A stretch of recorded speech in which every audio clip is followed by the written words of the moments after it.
Let's go to Newark. Toni Yates actually saw a car accident happen live on the air this morning. Folks who were driving over Frelinghuysen Avenue. What a mess. Hi, Toni.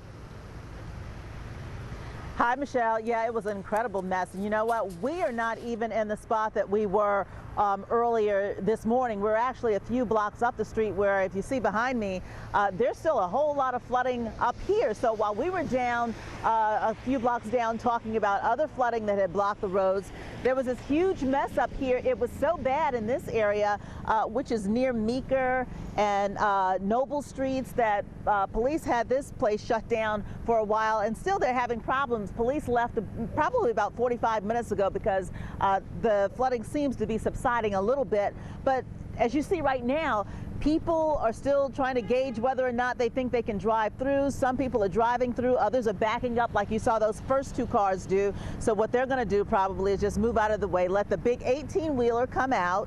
But there's some impatient people behind those cars.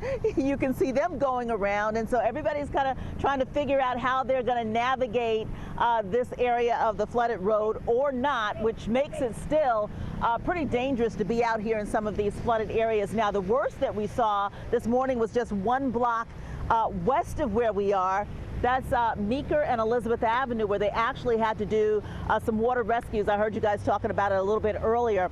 That's an underpass that's really notorious for flooding when you get rain like this. And so it was dark this morning. We don't know if people just did not see the flooding or they thought they could make it. They drove under the overpass and then their car stalled out, got stuck. First responders had to come and get drivers and passengers out of their cars. We didn't hear about any major injuries with that. But of course, you know, car troubles, you know, driving through the floods.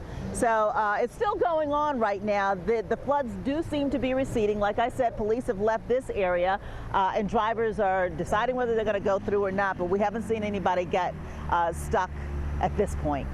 Guys? Toni, did they close off Frelinghuysen? I couldn't believe that we were literally on the air for 2 hours going back to you. All those problems, a car accident, cars being flooded out, and then talking about the rescues on the other street. Did they close it off?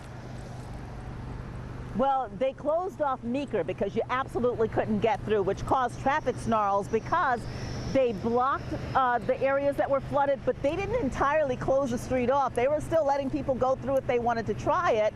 That caused traffic snarls on side roads, so you had people going down side roads thinking they could get beyond this, but it would lead them right out here to Noble, right back to the flood zone.